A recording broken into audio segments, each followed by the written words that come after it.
Today I will show you how you can create stunning Instagram carousels which look seamless in less than a minute. And the app for this is for free and super easy to use. Now, why is it so important to post pictures in carousels? Simply because Instagram wants to keep the user as long as possible on the platform, and if you help Instagram with this, it will present your content to more and more and more users. Now, with a single picture, the user will keep on scrolling and leave your content way faster, as if you give them something to swipe on. And if you are able to create interesting seamless carousels, your reach will grow way faster. Now, to create those seamless carousels, we are going to use an app called Swipeable. Open the app and tap the little plus sign.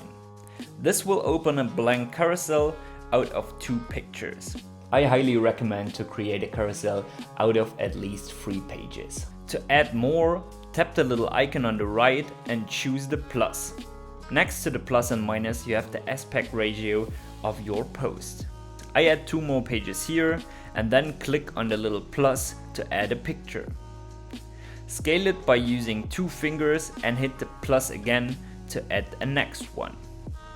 Make sure that the first frame is as interesting as it gets, and maybe cut a little bit off to create curiosity to bring your audience to swipe. Then hit the plus again and add more pictures.